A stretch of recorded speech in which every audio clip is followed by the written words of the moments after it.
30 years ago, I was lying in bed next to my husband about 1 a.m. I couldn't sleep because his snoring was incredibly loud. I noticed something shift at the edge of my bed, so started looking in that direction. Then, plain as effing day, two silhouettes with appearance of TV static were standing there. As I opened my eyes even wider, trying to make out what I was seeing, they instantly started bolting toward me, coming right through the bed.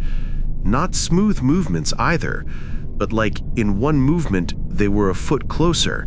Then another sudden movement, they advanced 2 or 3 feet closer, like bam, bam, bam. Each bam being another sudden movement closer, right at me. I started kicking, screaming, and swatting at them. My poor husband, Lowell, jumped out of the bed, knocking everything off the side table, trying to wake up and react to whatever had me freaking out. I will never forget that shit. Same house, a couple of months later. I'm sitting in our infant's room around 2 a.m. after having finished a bottle. We're just kind of rocking in the dark when I start feeling like something was watching us from the corner of the room. I'm not a religious person, don't believe in God or the devil and stuff like that, so my rational brain was trying to talk me out of being scared. When all of a sudden, my son straightened right up, looked in the direction I was eyeballing, and happily goes, "Hi!" and started kicking his feet. Freaked me TF out. 2 weeks later, my husband was out of town. At this point, I'm a little afraid of being alone in our apartment, so I started staying up late, afraid to go to bed alone. It was 3-ish a.m. I turned the TV off and set off for my bedroom. Once I got to the end of the hall, the TV turned back on. I kept telling myself I probably set the remote against something, so went back to the living room to turn it off again, but nope. The remote was sitting securely on the table where I left it. I turned every light on in that apartment and slept that way until my husband returned. We started making arrangements to move that week, and I've never had another experience since. 2 years back, we had a series of weird events that made me seriously consider to contact paranormal investigators. It all started when the teenage daughter of friends stayed the night here. She and my girlfriend wanted to watch a horror movie. I felt like the movie was too scary for her age. Later that evening, when we were laying in bed, we heard a knocking on our bedroom door. We assumed it was the girl for who the horror movie was too scary. But when my GF went to open the bedroom door, the hallway was empty and the girl was asleep in her room. This has happened multiple times, but also other weird things have happened. Some might have other explanations, so I don't necessarily blame Casper for them. Tap running, things falling without being touched. But 2 incidents are definitely sticking with me. I saw my girlfriend's sister enter the house before me, but when I entered, she and my girlfriend entered the house again after me. She hadn't been inside yet. Yet I didn't know she was at our place, and she was wearing the same clothes I had seen her wear a moment earlier. I was in the bathroom and heard noise from one of the bedrooms. I assumed it was my girlfriend. I asked her a question, she answered. Later, I went down and she was sitting at the dining table. And when I mentioned the question, she didn't know what I was talking about. She hadn't been upstairs. I gotta say, I think a good year has passed since the last incident, so I think we are in the clear. But I seriously considered contacting paranormal investigators for this. This didn't happen to me, but to my best friend growing up. My friend's parents had bought a really rundown house for cheap, with the intention of fixing it up. They'd done it with another house before, with relatively good luck, so I guess they were feeling pretty ambitious with this house. It was out in the country, and the previous owner was apparently kind of a shut-in aside from going out to hunt.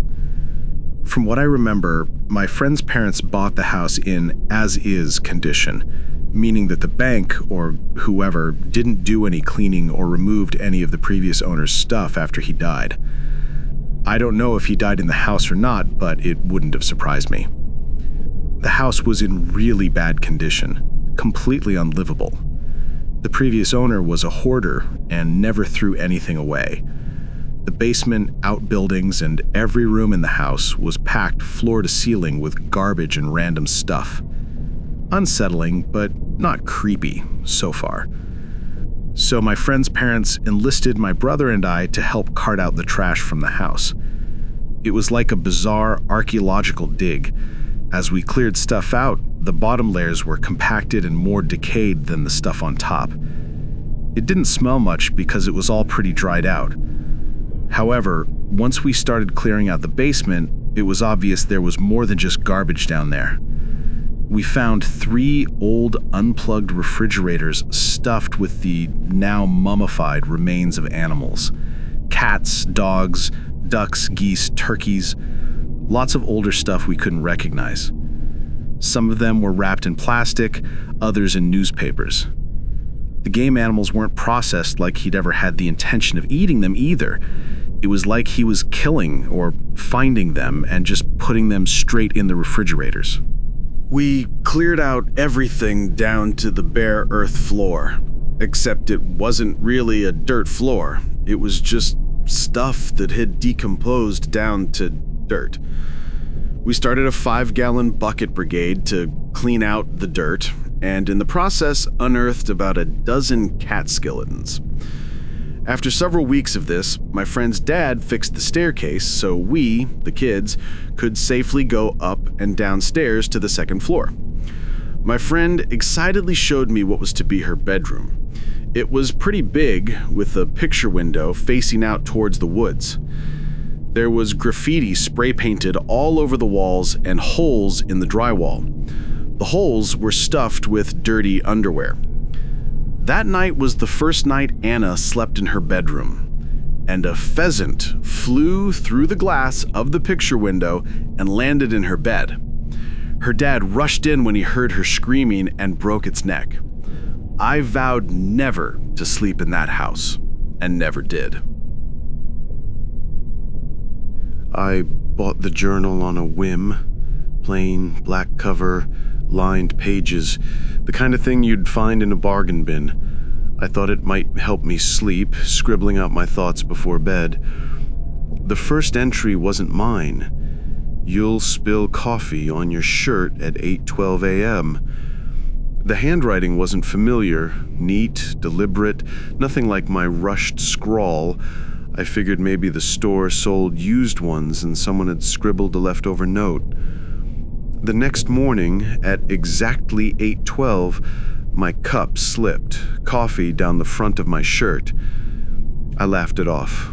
Coincidence. But the following night, another line appeared. You'll forget to lock the door when you leave. The next day, I came home to find my keys still in the lock. By the third entry, I stopped laughing. You'll reread that text thread you promised to delete. And I did. At midnight, guilty, scrolling through messages I swore I'd moved past. The diary knew. I tried to break the pattern. Took a different bus, skipped breakfast, left the lights on. The diary shifted with me. You'll decide not to eat, then regret the dizziness. You'll stand on the bus pretending it's by choice. It wasn't predicting anymore. It was narrating.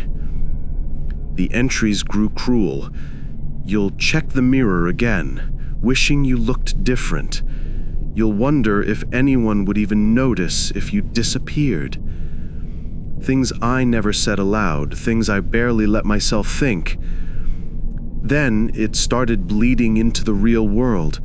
A coworker repeated a sentence from the page as if she'd read it herself. Strangers glanced at me like they knew my secrets. Every word in the diary was tightening around me, pulling me into its script. Tonight, I opened it with trembling hands. The final page was already filled in. Tonight, you'll write your last page. After this, the diary won't need you anymore.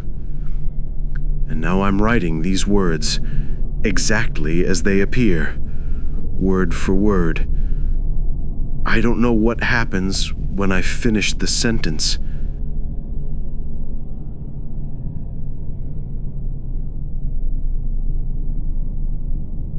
This happened around 3:30 in the morning on a Tuesday.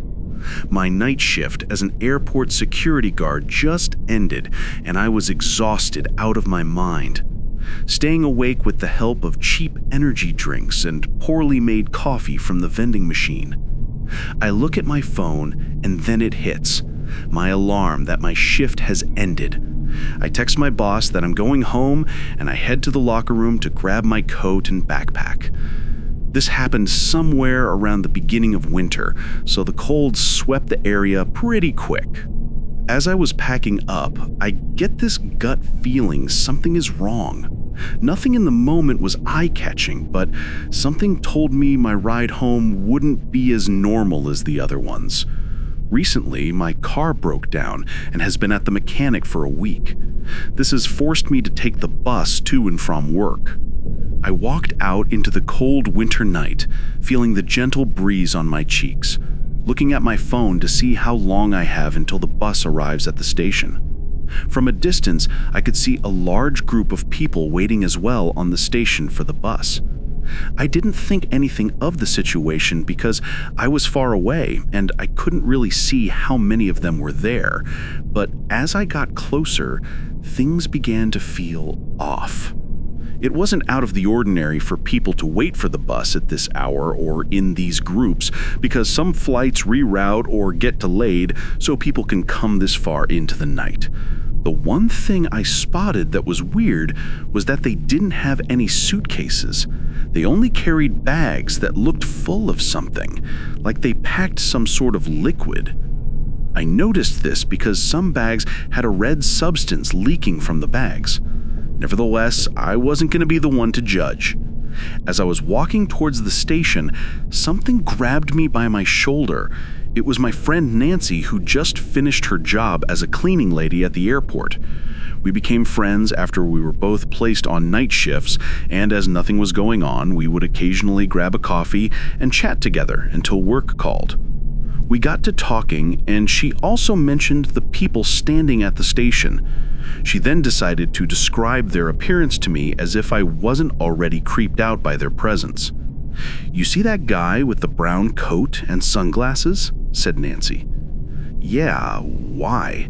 I said. "Who wears sunglasses at almost 4 a.m. in the morning?" "I don't know, but I don't think it's only him. I see at least 4 more that also wear a pair." As we got to talking, there it was. The bus was in the corner of my eye, and as soon as I saw it in the distance, the people on the station all turned their head in perfect synchronization. I didn't even tell Nancy about it because she was focused on hurrying me on the bus. As the bus rolled to the station, the driver looked at me in the eyes and looked visibly concerned. I didn't, again, think anything too much of it because I was extremely exhausted from work and just wanted to get home quickly. Then, the door to the bus opened. As per law, every citizen must enter the bus from the front, or the driver can give you a ticket for disorderly conduct. So everyone went to the front, including me and Nancy. As we walked to the front, the people formed a line to enter the bus. Weird, I thought. Most people just rush to get in, I mumbled to myself. As I got in the bus, I was in the back and Nancy was behind me, waiting for the line. As we entered, we heard the driver speak in a language neither me nor Nancy could understand. It sounded like a mix of Slavic and Nordic languages. My father was a war refugee from the Yugoslav wars, and I knew Croatian because he refused to talk English when he escaped to the US. Still to this day, I don't know how he communicated with people or how he met my mother, but he did. When it was our turn to buy tickets for the bus, the driver started to talk to us in this weird language. Since he saw we didn't understand a single word he said, he handed us a paper and urged us to go to the back of the bus. As we walked past the people, they stared blankly into us. Nancy was pushing against me from all the fear and confusion, clenching onto my arm like it was a weapon she could use. We sat at the back and looked at everyone with such sheer confusion, thinking we were in an alternate universe and we were the only real people in this bus. Little did we know, we were in fact right about that. The bus started, the doors closed, and off we went. Nancy told me to check the paper the driver gave me. From only the first few words, my blood froze. This is what was written on the letter. If you are reading this, don't be frightened. I know what it looks like, and every thought you had running through your head about these people was right. There are some things you have to do to stay alive in this situation, and I'm going to help you. Now, all of the things I say here must be followed exactly the way I say it must be. I hope you got it. Now read this carefully and with full understanding. From 4 a.m. to 4:30 a.m., be at the back of the bus and wait for me to turn on the stop bus sign on the top of the third exit nearest to the end of the bus. It will appear on top of the door with a bright red glow. Before that, do not speak, look at other people, or look at your phone, because that will attract attention from the people with sunglasses. After they leave, you will be able to freely talk, look at them, and turn on your phone. From 4:30 to 5 a.m., the people with sunglasses will leave the bus, and after that, every person in the bus will rise from their seat and look at their closest window. Do the same for 5 minutes minimum. You can do it at any point in that time period, but the others will be facing the windows the whole time. Before 5 a.m., come to the front of the bus, because if you don't, a fate worse than death will occur to you. After 5 a.m., only 2 seats that will be available in the front will be behind my cabin and another one right across it. Until 6 a.m. and before you get off, you will hear screams. When you hear them, they will occur at 5 a.m. sharp and last until 5:30. During this time period, do not look back under any circumstances. Not to peek, not to scratch yourself, not to sneeze, not even to look at what's holding your shoulders. A creature will grab you by the shoulders and hold it tightly until it lets go. The hands will be moist, bright red, and have gentle warmth that will progress into freezing cold. You might get frostbite, but it's for the better you don't touch the hand. After 6 a.m., get out of the bus. You will be home, but my fate is still to be decided. I depend on some rules as well as you. May God be with you and with me, and may He guide us through this hell together. 4 a.m. hit instantly, and every single person was completely silent, not a phone in sight. No one was talking or even looking in the direction of each other. Every person there was looking in their own direction, like they didn't want to make eye contact with one another. We did as the letter said, laid low, just looked around, and hoped we would get through this hell together. Somewhere around 4:13, I heard loud breathing above me. I laid my head to rest on the back of the seat, and as I rose my head, I saw a woman with giant eyes and a grin resembling the one of the devil look at me, drooling from her mouth. I froze, thinking this is my end, until Nancy looked at her as well and screamed in horror. The thing shifted her focus from me and turned to Nancy at superhuman speed. The thing grabbed her by her hair, pulled her away from her seat, and dragged her to the middle row of the bus and exited through the door with Nancy. I never saw her again after that, but I knew my survival was still on the line. I had to make it out alive, and I knew the only way to do it is to follow these rules. The rest of those 15 minutes felt like they lasted an hour. I lost track of time, and every thought I tried to think of quickly switched to fear and thinking it was my last bus ride home. Then at some point, I heard the bus stop. The people with sunglasses left the bus, and everyone else rose from their seats and looked outside their respective windows. I did the same, just to get those 5 minutes out of the way so I don't have to worry about it later on. As I looked out, I felt someone tap my scalp gently with something sharp. It felt like really pointy fingers, but I wasn't going to turn around from the fear of my safety. The nail burrowed into my head and continued to pierce my skin. I just looked outside, not having the balls to look behind me. At some point it stopped and took its finger out of my head. I had laid my head to look a bit down so I don't have to look at the creatures that were in the same bus as me. That's why I wasn't able to figure out what the item was. Nevertheless, I continued with the bus ride. Fearing what's next, I looked at my phone. It was 4:40. I rushed to the front of the bus, knowing what the next step is.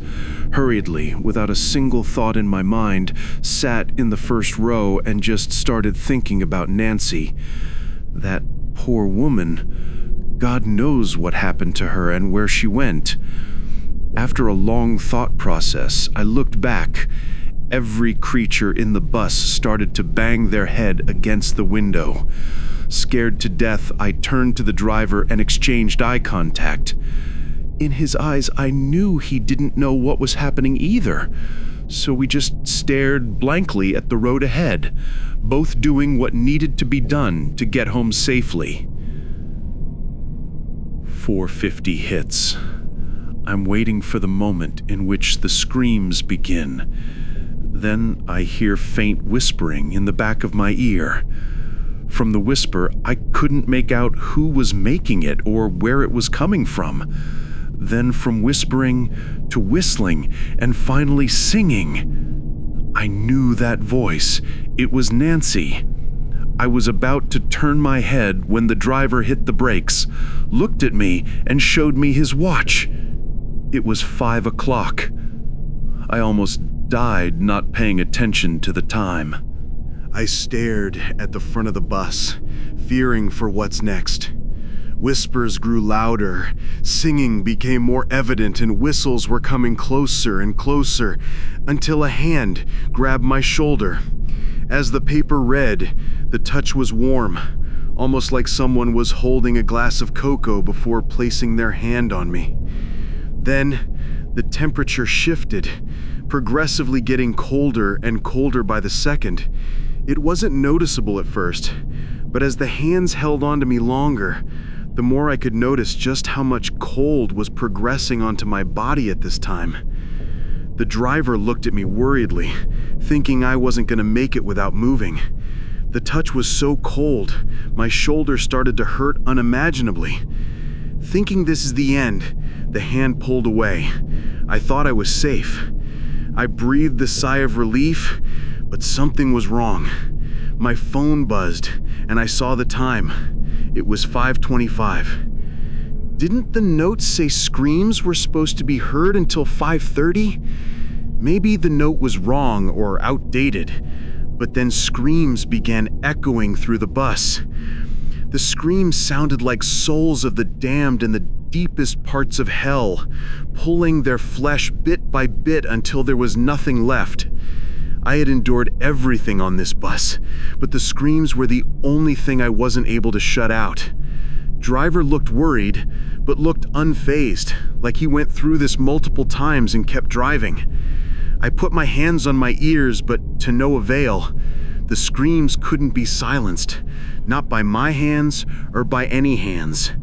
Then, the screams suddenly stopped. Thinking I was safe, I looked at the driver with relief, but he looked at me with horror. His eyes began watering, his forehead was sweating, and his breathing became more and more rapid. His gaze shifted, upward, looking at me like he saw the devil himself. Then, in a few simple words, he made my blood run colder than the ice in the freezer. Don't move. I froze, more still than a human statue. He gently moved his head to look at the road, leaving me with fear of what was above me. I didn't dare to look, or look anywhere, in fact. I shut my eyes for the remainder of the ride until 6 o'clock hit. The bus driver told me to get out of the bus immediately. I rushed, hearing running behind me as I ran out the open door of the bus. I jumped out of the bus, but there was no ground. The earth just disappeared, and I went on a free fall until I plummeted to the floor. I woke up in my office at the airport, and as soon as I did, I jumped out of my chair, looking around, feeling the floor below my feet, sweat dripping down my head. Hyperventilating, I sat back at my chair, looked at the clock on my wall, and the time read 4:15.